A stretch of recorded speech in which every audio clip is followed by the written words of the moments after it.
My name is Mark Stevenson. I'm the editor of Maclean's Magazine. I want to thank everyone for joining us this morning in this really amazing space, and looking forward to a really enlightening conversation. I'm going to introduce some people in a moment, but I'm going to start by sort of setting the stage for the discussion this morning. I'm a journalist, and as a journalist, I'm in the news business, and that means I'm usually in the bad news business, because good news isn't news. And I don't want to drag things down, but when we talk about innovation, which is what we're here to talk about today, innovation and entrepreneurship, the news that we've been reporting has been almost resolutely, unrelentingly bad for the last few years.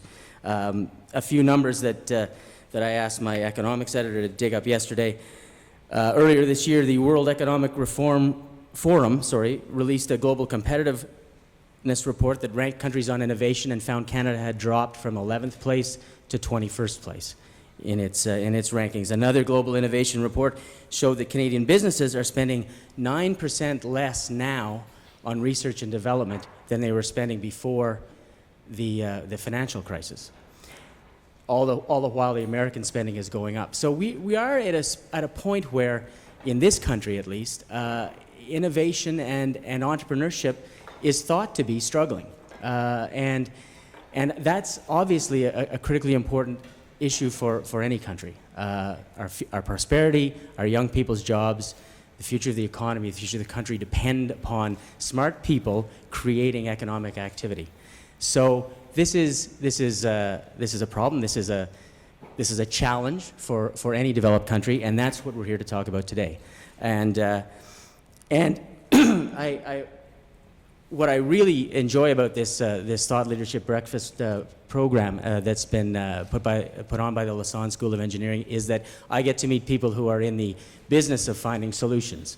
I often say that as a journalist, I'm in the finger pointing and blame assigning business, and it's refreshing to be around people who are in the business of finding solutions and building up, not just standing from the sidelines and criticizing. So it's a great thrill for me to be here today, partnered with the Lassonde School, which is a school of engineering, but is so much more, and challenges its students and challenges itself to think outside traditional boundaries, to foster innovation, to foster entrepreneurship, to do all those good things that are so important in building the future of the Canadian economy and instilling in young people the drive to do that, which is, I think, so important. So without further ado, I'm going to introduce Janusz Kaczynski, who's the founding dean of the Lassonde School, and he's going to introduce our guest speaker.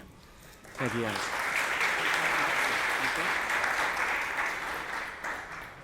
Thank you very much. I can assure you, Mark, and everybody, that today we're going to talk about terrific news. And one of them is that yesterday we had a pleasure to open formally our new facility, 170,000 square feet building that we are calling, as of this morning, the Bergeron Center for Engineering Excellence, after Doug and Sandra's donation of substantial donation to the school. But I'm here on behalf of our students, our school, our university, and our president to introduce today's speaker. Doug is our former student of computer engineering. He graduated back in 1983 with honors. And since that, he will very likely tell you some stories related to his getting a degree at York and then moving to California. He moved to Silicon Valley. He led a group of investors that purchased a small company at that time called Verifone, and he purchased it for $50 million. And he didn't have, from Hewlett-Packard, and they didn't have all that funds available, so they got Hewlett-Packard to finance it, and then just 12 years after that, the value of the company was around $5 billion, So to those students from Lassonde that we have today and the entrepreneurs that we have in this room, it's a terrific story that you may want to follow. Now, but Doug is not only an entrepreneur and leader in Silicon Valley. He is interested in many different facets of life.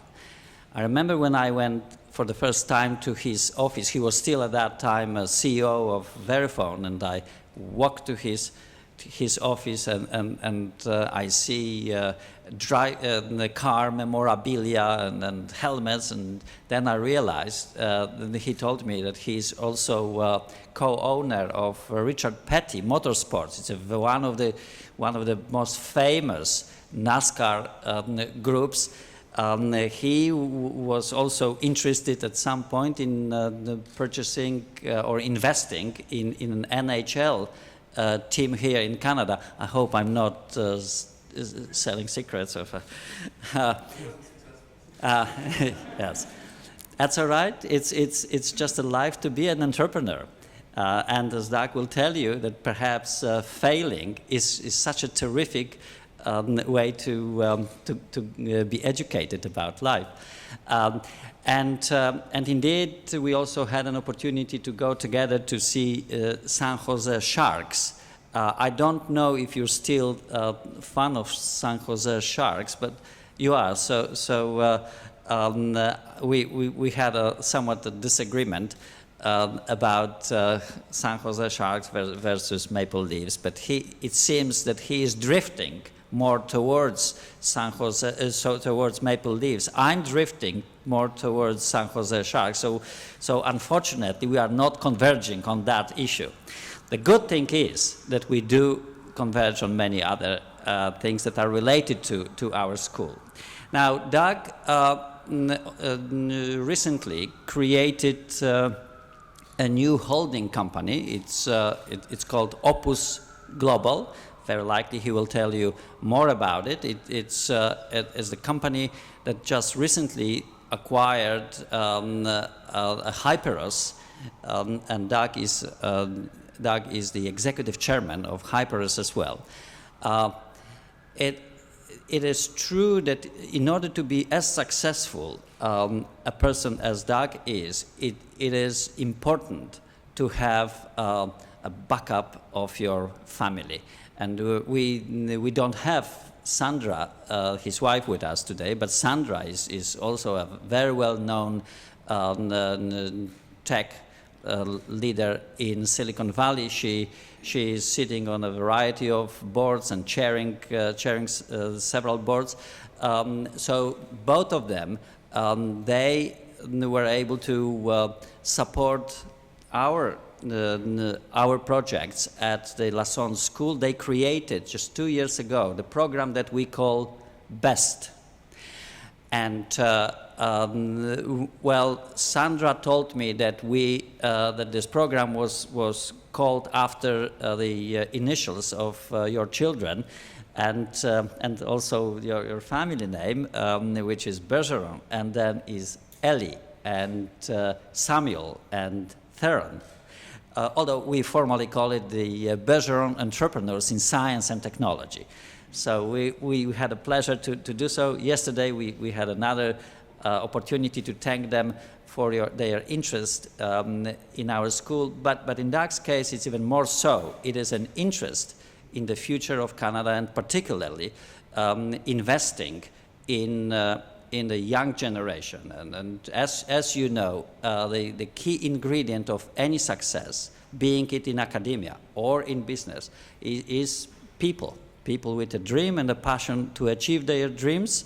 So I'm so pleased to welcome one of those that were able to achieve their dreams, and one of those with plenty of passion for it, Doug Bergeron. Doug.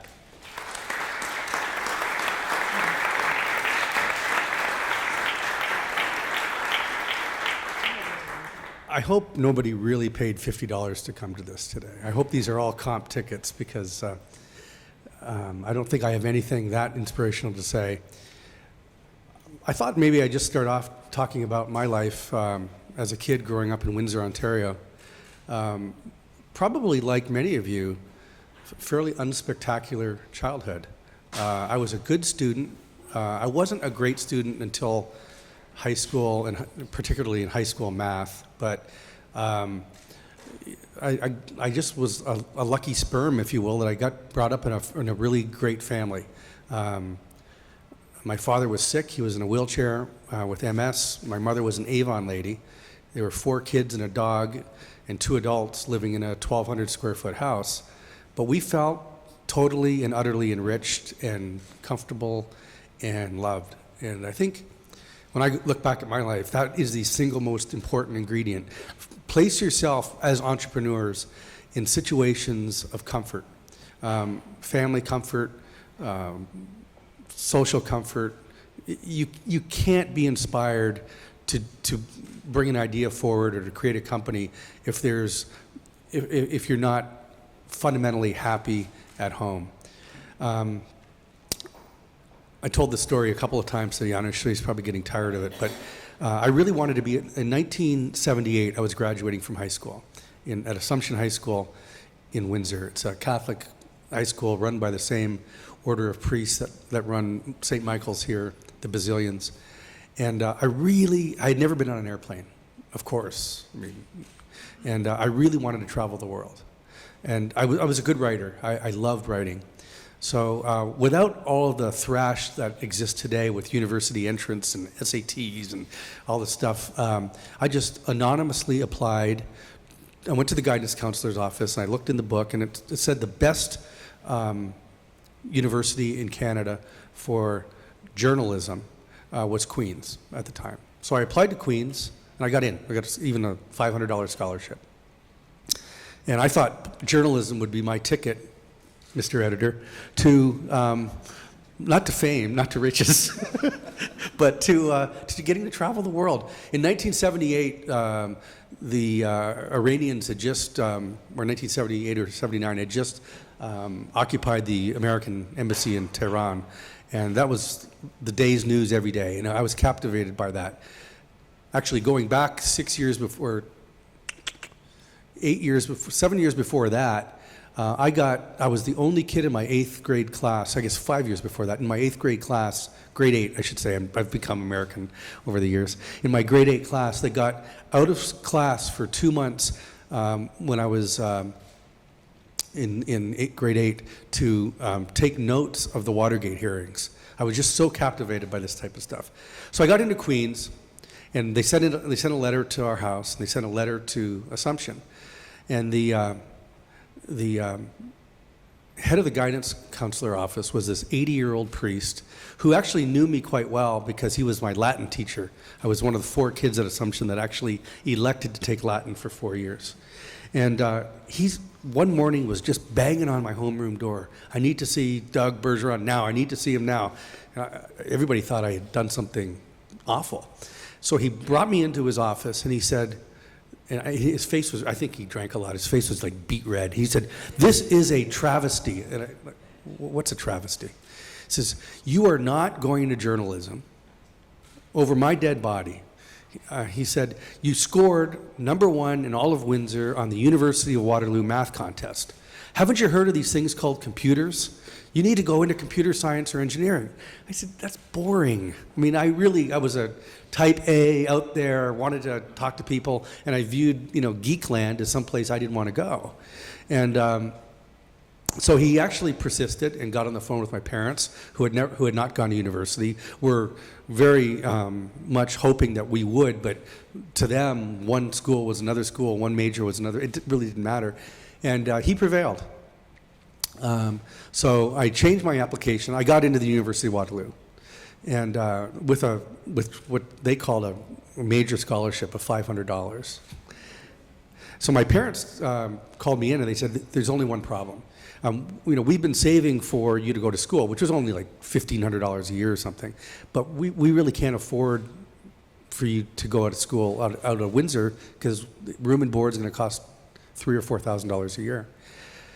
So they basically compelled me to go to the University of Windsor for 1 year. So I went in, I took computer science, I did very well. That summer, randomly or completely randomly, or that spring of my first year, there was a poster in the computer science department of a job opening in Brampton that summer for an undergraduate computer science student to write software for Northern Telecom. So I applied through the mail. We didn't have the internet back then. Got an interview, was convinced I was going to get this job, got the job. Turns out this marketing department at Northern Telecom had been very frustrated with the IT department getting a system written to price extended warranties. They said it would be 3 years coming, it would cost you $10 million. Actually, these stories still take place today, it turns out. So the swashbuckling director of marketing said, well, we don't need to deal with our IT department. Why don't we just go get a few computer science kids and they'll write this thing this summer for us. You can imagine this happening. So they hired me and a kid from Waterloo and I think a kid from Western. There were 3 of us. One kid dropped out after a couple of weeks for some reason. We wrote this software that summer and got it into production, and we were accreting like a major value for Northern Telecom by the end of the summer. Then we said, we're going back to school, and the marketing guys brought the code over to the IT department, and they said, could you maintain this now? Our summer students are gone. And they looked at them and laughed. They said, no, we're not going to maintain it. You wrote it, you own it. So at 19 years old, I had this major multinational corporation begging me to go onto a contract and work 6 days a week. Well, the problem is I lived in Windsor, so I transferred to York. And I tell the president all the time, I didn't choose York because it was, the greatest computer science school in 1979, 1980. It was because it was physically the closest university to Brampton, Ontario. That was it. And I lived with 4 guys in a really crappy townhouse in Rexdale, and I would come to York in the morning, and I'd leave around, I made sure I always had morning classes, and leave around 2:30, 3 or 4 days a week, I can't remember. I would drive from York over to Brampton, write the code, and keep it current. And I paid for my education that way. So life is very random sometimes, and you never know what happens. The topic of today's discussion is really innovation, and we can talk at length about it, and I'm sure lots of questions from you and from the editor on this. But I want to leave you with the notion that innovation isn't always about technology or the product. Innovation is also about yourself and reinventing yourself. And I gave a quote to some reporter last week. I don't know if it was printed or not, but I don't think I'm the greatest innovator. I really don't. I've written a lot of software, and I've fathered a few products, if you will, over the years. But when I take inventory of my life, my innovation has been the ability to reinvent myself and to kind of roll with it and readapt. And that's really going to be the skill on steroids that you are all going to need over the next 30 or 40 years while you're contributing. Life is not a straight line. I've been fired, I've been divorced, I've had bad things happen to me, but I've never allowed myself to grovel in it. I maybe take a day or two to punch a beanbag or something, but the reality is I always, and I encourage others in my sphere of influence to do this too, pick myself up and say, okay, screw that, I'm off to the races. And you do get better. You do get better with every failure. So, I was talking to one of the young entrepreneurs this morning about his product and about his startup. It was actually one of the first Bergeron scholars that I met last year at the celebration last June. And I said, what happened to your last startup? And he said, well, it's done. I had an issue with my co-founder.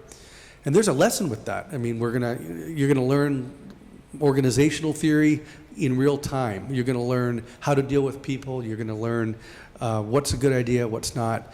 You're gonna learn, hopefully, to respect capital. We are in Silicon Valley right now at the latter stage of one of our every 15 or 20 years bull cycles in venture capital investing. And what happens at the end of these stages, whether or not it's a bubble or not, is another thing, but there becomes a pervasive lack of respect for capital. And people, because it's so easy to raise money, maybe sitting in Toronto doesn't feel that way, but in Silicon Valley it's pretty easy to raise money right now. Companies don't have the respect that it takes to understand that when that money flow dries up, you're going to be on your own. You know, Dean Kaczynski told you a little bit about the story of Verifone. We were forming a private equity fund. This is in 2000. We let people know we had the fund, but we really hadn't raised the money yet, honestly. We weren't lying, but we weren't fully disclosing everything. And when we signed this deal with HP to buy this business that they had paid $1.3 billion for 3 years ago, 3 years before that for $50 million, we were kind of had our fingers crossed behind our back. We knew we could borrow some money against the working capital of the business, the inventory and the receivables. Turns out we were only able to borrow $35 million against that.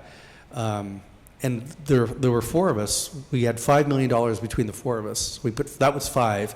And it's true, I personally got on an airplane. I was living in Los Angeles at the time, went up to San Francisco to Palo Alto, where I live now, and convinced HP that we were still the guys they should do this deal with, but you have to lend us $10 million to buy your company. And they did. That's a respect for capital. That means every nickel counts. When we took over on July 20th, 2001, there were 1,400 employees. We didn't think we could make payroll 2 weeks later, especially since we thought the proper size of the company was 800. So we fired 600 people in the first 2 weeks, and I went in front of all of them and I said, as your new CEO, this is going to be tough, but here's my commitment to you. I've seen these restructurings happen before, and usually what happens is 300 will go, and then everybody's worried, and then 200 will go, then everybody's worried, and we're going to erase all of the pain on day one. So we got the business right-sized on day one, and my commitment is there won't be another right-sizing. Then we had to go collect money from our customers to pay their bills to make payroll. That's a respect for capital. And today, Verifone employs 6,000 people in 120 countries. There's, 20,000 kids that are getting fed as a result of that. So with that, I thought I would turn it over to either you or Yes. Thank you very much, Doug.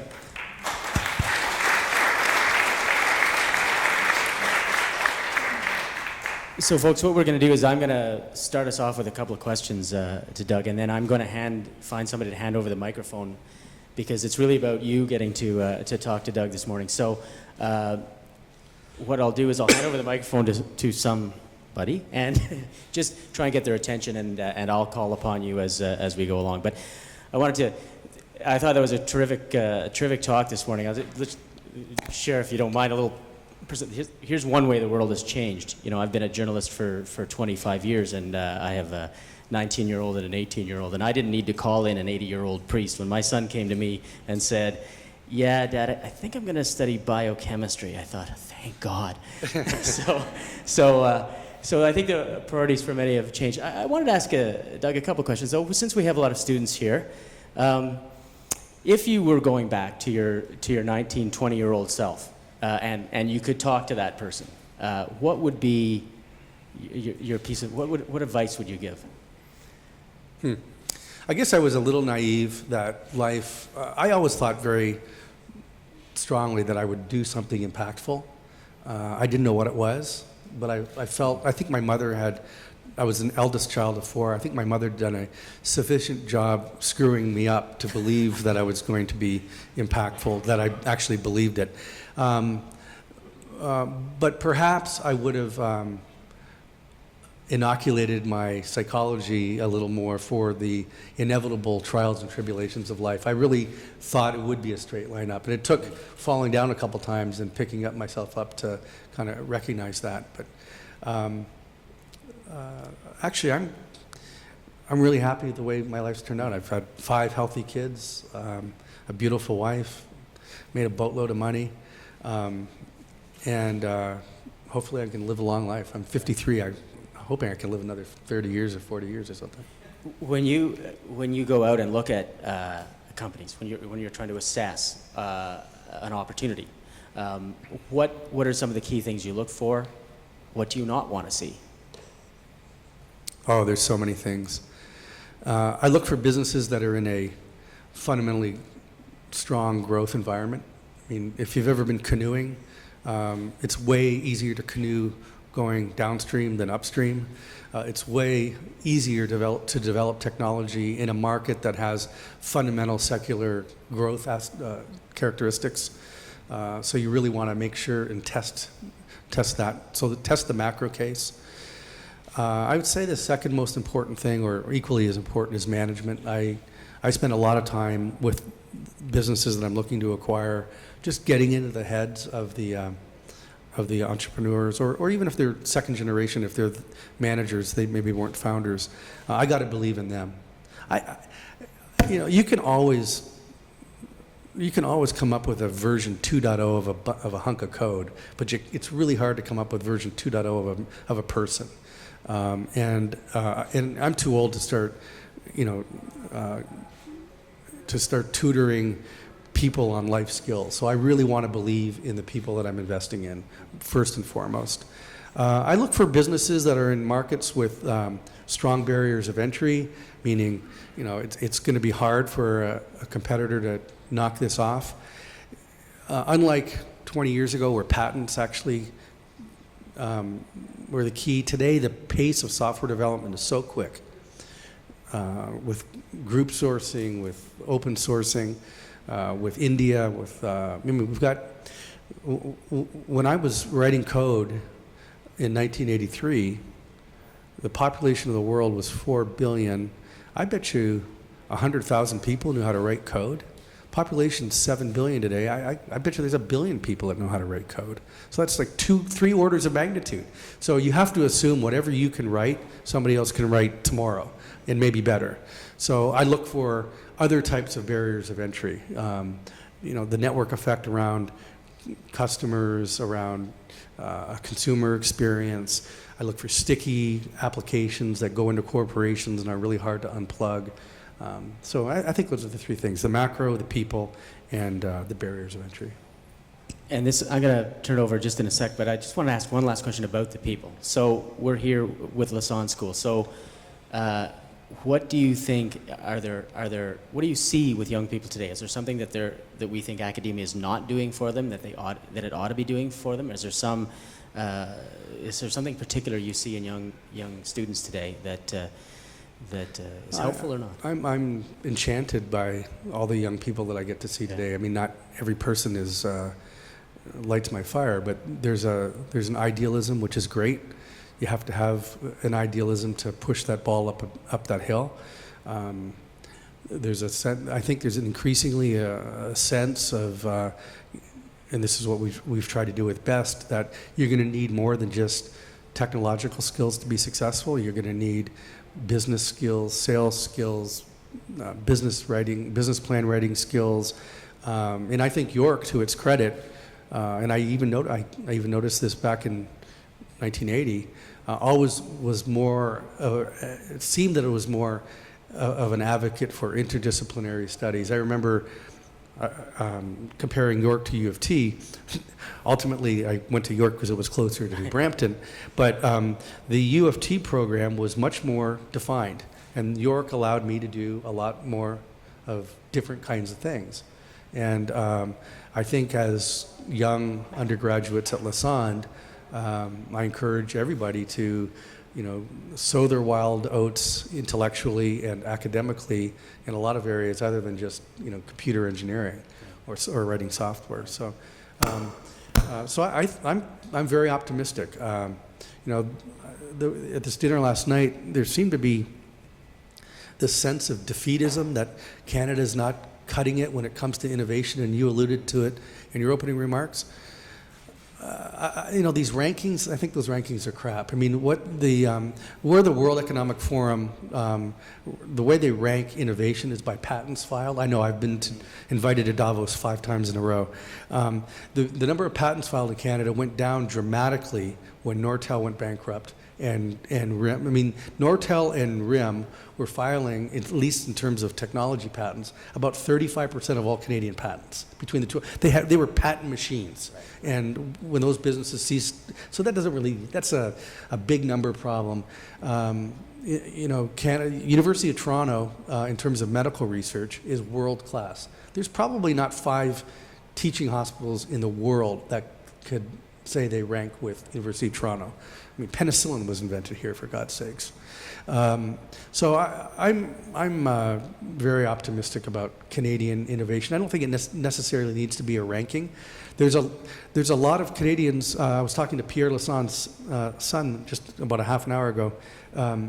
He was a engineering major at Western, and there were, of the 15 kids that he hung out with, 8 are living in Silicon Valley today. They all married Americans. Should Canada be ashamed of that or be proud of that? Well, is the glass half full or half empty? I'm a Canadian. I carry one passport. It's got a maple leaf on it. It's got actually the Union Jack stuff on it. But it should have a maple leaf, don't you think? Don't you think it's time to get a freaking maple leaf on a Canadian passport?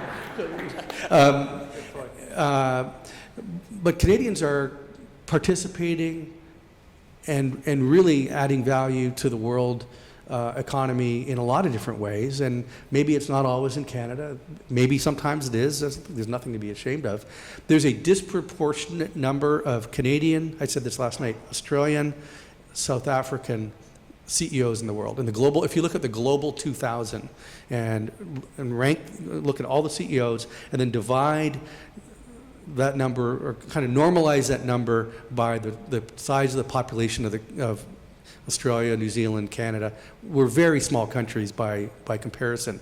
But Canadians, because of our deep-rooted multiculturalism, because of this sense that we're part of the world community, we are not the whole world community. The whole world doesn't revolve around us like our friends to the south sometimes can be accused of thinking.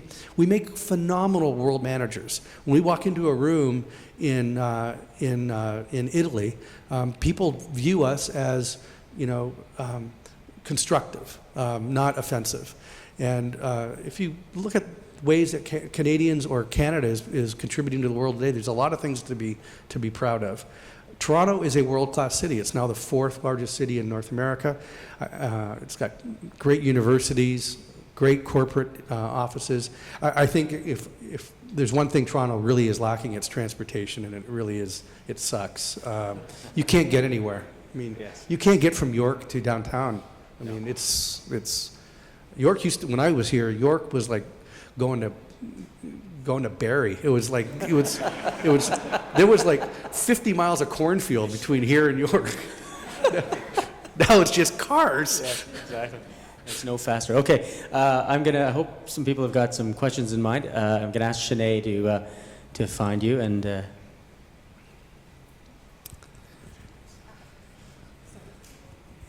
Thank you very much, Doug. You're actually very inspirational. I was wondering, so I spoke to Sam Altman, who was the president of Y Combinator earlier last week, and he said the reason why Canada isn't like the States in terms of startups and entrepreneurs is because, and this is a quote from him, first, Canadians are not like American assholes, and 2, it's because Canadian startup dies much slower than American startups. And it's easy for them to get funding. It's also easy for them to die, and founders are able to move on to the next best idea. What are your thoughts on that, and why do you think? I've been called a Canadian asshole for many years. I don't. I think that's an overgeneralization. I think it's individual. There's people that will not accept no for an answer, and I'm one of them. There's people that are genuinely impatient, and I'm one of them. Actually, I think I'm a much better CEO than I am an investor because of my impatience. So one of the keys to good and successful high return investing is patience. You're like a duck hunter waiting in the bush. Sometimes you have to wait for hours upon hours before the right ducks fly by, and then only at that time do you shoot. Patience is actually inversely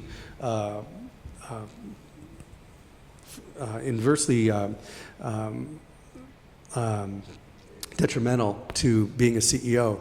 When you're a CEO, you want, if you're good, you want what a normal person could turn around in a month, you want in a week, and a week in an hour, and an hour in a minute. I think it all comes down to the person. I don't think a culture. I mean, there's some tough guys. There's some tough guys in Canada that, in terms of the capital, I would agree that, especially right now, when there is an abundance of, we've had basically zero interest rates in North America now for 6 years.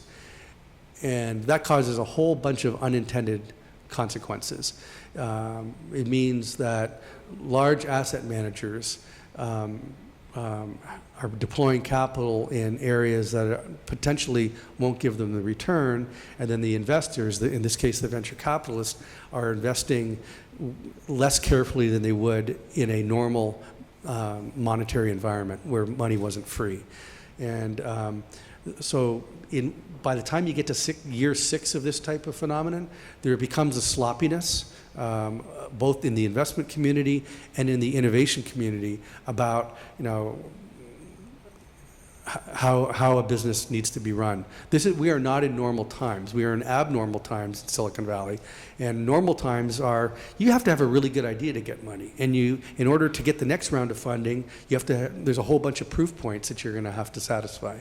And eventually, you're going to have to generate revenue, and you have to be able to show a road towards profitability. I mean, ultimately, a business, in business valuation theory, is worth its discounted cash flow. And if there's no propensity, no effort up front to find out where that's going to come from, I mean, these businesses shouldn't be raising money at all. So, yes, sir. Okay. So in the beginning, you mentioned how important your family was, and I was wondering how you balance your busy work life with making time for your family. I firewall my weekends. I've never traveled on a weekend. I would encourage, and I've been in 120 countries in the world. I've filled lots of passports with stamps. I'm not traveling as much now as I was in the final years of my tenure as CEO of Verifone, which is a multi-billion-dollar company now. But whenever I traveled then or whenever now, I make sure I'm home by Friday at 5 o'clock. And yes, I too check my BlackBerry or now my iPhone for messages on the weekend, but I try to make sure that the weekend is time to go to sports events with the kids, play with them, and be a dad and be a husband. It's passionate people who, all of us have a little bit of OCD in us, and ADD, ADHD. I mean, I probably got every type of clinical psychotic diagnosis available. Unless we discipline ourselves, we can be prone to, not having that work-life balance. I'm really fortunate to have a wife that reinforces that with me, calls me on it. Make sure you marry a peer, by the way. It doesn't have to be a peer financially or a peer educationally, but somebody that'll call bullshit when she sees it or he sees it, because that's really important. It's like having your ego and your alter ego outside of your body, keeping everything in check, and it's not always the case. So, but keep your weekends to your family. Hi, you've got one guy here older than you. One of the things that I run into, and I work in the sales and marketing area, I'm helping technology companies. It's often been written that Canadians don't lack in being able to develop technology and are innovative, although some of the recent articles are saying that. But one of the things I run into is, and it's often been said, they're great at developing technology, but they're terrible at sales and marketing.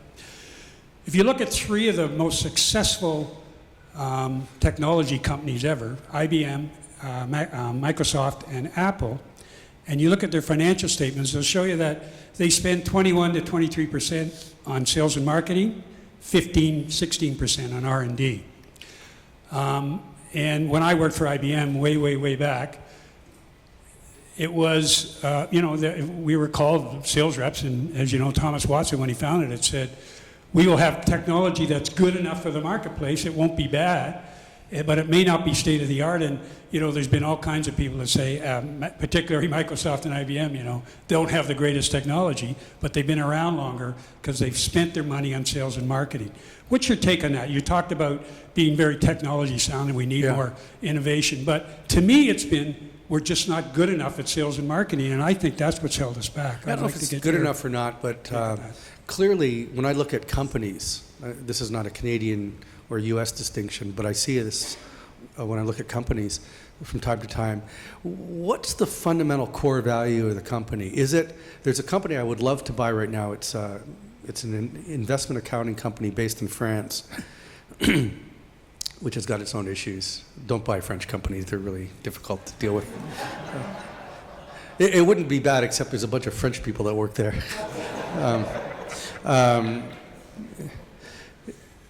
The fundamental culture of this business is they believe they have the best technology in the world, and they do, and they're winning 80% of all deals, but they're not promotional at all, and they don't kind of get in front of that. I look, whenever I buy a company, obviously I want great people and great technology, but I try to kind of redefine the core culture of the business to be front office, sales oriented. You glorify your salespeople. You introduce a scientific methodology for sales, in marketing. One of the best is Miller and Hyman, strategic selling. I would recommend any entrepreneur in the world to go to on Amazon today and get.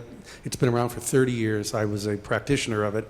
It's great for engineers because it takes the art of sales and marketing and breaks it into a bunch of discrete methodologies, very algorithmic stuff that people like you and I resonate to. But fundamentally, if a company doesn't lead with that type of culture in their organization, you're right, they will fall behind. I don't know if that's Canadian. I know Americans, that is a little bit more of the American bullshit. They love talking about themselves and talking about their businesses. As I've lost my Canadian accent, I've probably become a better bullshitter too over the years. But the reality is, sales and marketing without great technology, you'll be found naked eventually. But you need both. You absolutely need both. So I guess just to keep on that, what do you suggest to companies? I run across technology companies all the time, and I ran across a young company, a couple of young guys, they were in their late 20s.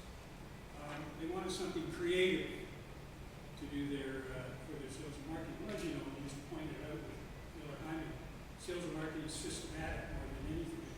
And they want something creative because I'm a creative person, so there must be some way to do creative sales and marketing. But you really, to a certain extent, there's if you write an ad or something, you're able to create it. But other than that, systematically, they just don't seem to want to adapt it. They think there's, I guess, a better, an easier way. No, they're gonna learn from the school of hard knocks that without that, that's a fundamental capability of a business to be able to articulate a value proposition, differentiate yourself from a competitor, and ultimately ask for the order. And if you can't do that, it doesn't matter how great your technology is, you'll be left behind. These young entrepreneurs might find this out 2 startups from now or 10 years from now, but. Thanks very much. I work at the Digital Media Zone, an incubator for technology startups here in Toronto. And earlier you mentioned the importance of evaluating both a company and its leadership. And of course, with a company, you've got financial ratios, cash flow, all that good stuff. With people, it's much more difficult, of course. I'm just wondering if you could share some insights. What are some of the tests or the anecdotes that stand out in your mind that really, to you, provided evidence as to whether someone would be an effective entrepreneur or not? What do you look for? That's a great question and a really tough one. it's a kind of a gut instinct, and you have to, even if you're in the incubation business, understand that this is a very imperfect trade. If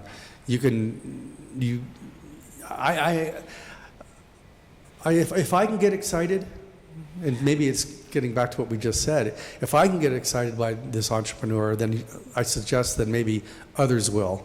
And when you're in the incubation, which is early stage venture capital, very early stage, your goal really is to be able to create something that somebody else will invest in. Because you don't have that much money. You're an incubator. You probably want to put $100,000 maximum into one of these ideas.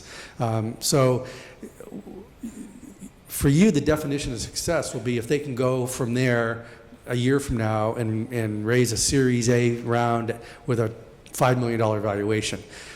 In order to do that, these guys are going to have to be able to articulate their vision. So I would look for communication skills, passion. It's nice. I always like teams. Like it was always nice to see a complementarity. You'll have some maybe introvert engineering guy and some more passionate sales and marketing guy. I think combinations of different types of people together sometimes is the highest likelihood that thing could be successful.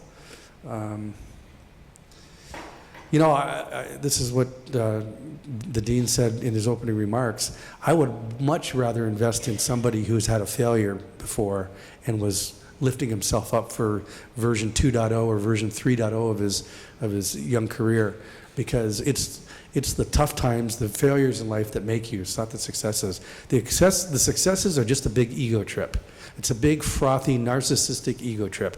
It's those really tough times in life that you feel like rolling yourself into the fetal position, that you have to go and say, what the hell am I? What am I really good at? How can I really learn from that? And how can I be successful the next time? And it's those inward moments that I think create entrepreneurs. And unless you've had a couple failures, you don't really have that. So.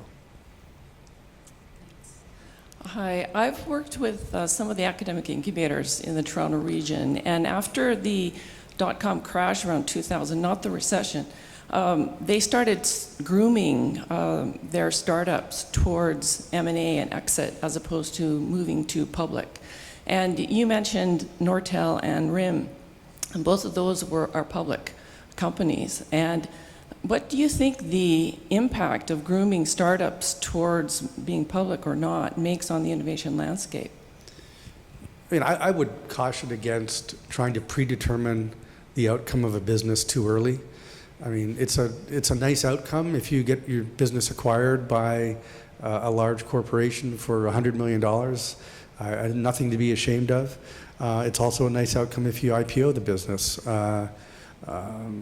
I don't know what grooming means. I think if you're creating a business that has a differentiated value proposition, that has a bench-rich management team, that has erected barriers of entry around a competitor knocking you off, that has a sales force, to your comments, that has differentiating technology, that has gone to some degrees to protect its technology through patents or otherwise. That business should be of similar incremental accreting value to both a large corporation that could buy it or in the IPO markets. I don't think there's really anything different. I think that you get to a point in size, and this is what happened at Verifone. I told you the story. We bought Verifone for nothing, and after a couple of years, we were already so big, and there wasn't very many people that could buy us. So our natural exit was an IPO, and then in 2005, we IPO'd. For the business I'm building right now, I'm doing everything I can to ensure that this business is equally attractive to somebody that will pay $1 billion for it from me 3 years from now, or that I can stand and ring the bell at the New York Stock Exchange, and that public company investors would say, this is a great company that's going to be around for many years. I'd like to invest in it. So I guess I disagree with the notion that you would be grooming differently a business for a different outcome. Do you have a design, an innovation philosophy, value analysis, Lean Six Sigma, design thinking, something like that? Not really. I mean, the company that I'm spending all my time in right now uses a Scrum type of design methodology. It's a pure SaaS model. I really believe we're only about 20% through a 100% transformation of corporate computing away from on-premise solutions to cloud-based solutions, and there's hundreds of billions of dollars to be made in that transformation. Today, if you think about it, large banks, large corporations, their computing infrastructure is akin to having their own power plants. They're having to buy computers, firewalls, network security, infrastructure, applications, weave it all together, and then have 1,000-man IT departments. We don't do that with power. We have 110 volts, and when you have some high energy requirements, you get the electrician to come in and give you some more. We just plug in, and I really believe the future of enterprise computing is all in the cloud. Right now it's about 20% with Salesforce and a few things. I'm only buying cloud businesses today. I wouldn't touch an on-premise application software business with a 10-foot pole. And with cloud businesses, there's one instance of an application sitting virtually in either Amazon Web Services or Google, and you have to be constantly updating that thing for everybody. So the whole testing methodology is different than it used to be, where now it's a very rapid wrap-up solution, despite what their marketing people are saying. Okay, well, I think, do we have one last question? We should wrap, so one last question, please. I'll keep it short. I know you mentioned that failures are usually the best lessons, and as human beings, I think we're really good at learning from other people's misery. So, what are some like your failures that us young people could get a good lesson out of?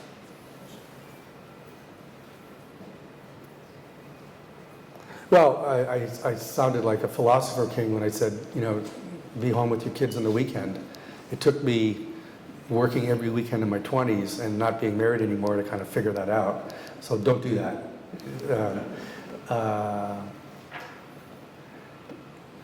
Sometimes it's hard. I was very, very fortunate to run Verifone for 12 years. I mean, I'm not shy about it. I made $500 million doing it.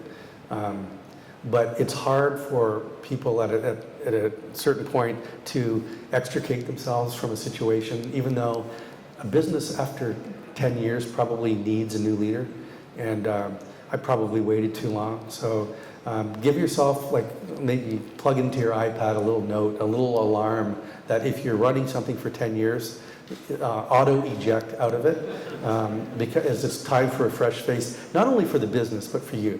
And I'm so much happier today solving new types of problems. I mean, Verifone is a very different business every year, so I could convince myself that I really had a different job for 12 years. But the reality, it was largely the same people, largely the same board, largely the same customers, and life's too short. We're on this earth for, let's say, 80 years, and we're educated for the first 20 or 25. And we're going to be playing golf or doing something for the last 20. So we really have a sweet spot of around 40 years to be adding real incremental value. I mean, there's 75-year-olds can add value, but you're not in your sweet spot. Do you want to be allocating half of that to one mission? If you kind of sit back and think about it, that doesn't make a lot of sense. You should try to, you shouldn't be job hopping every month, but 10 years is probably the maximum. So. Okay, thanks very much.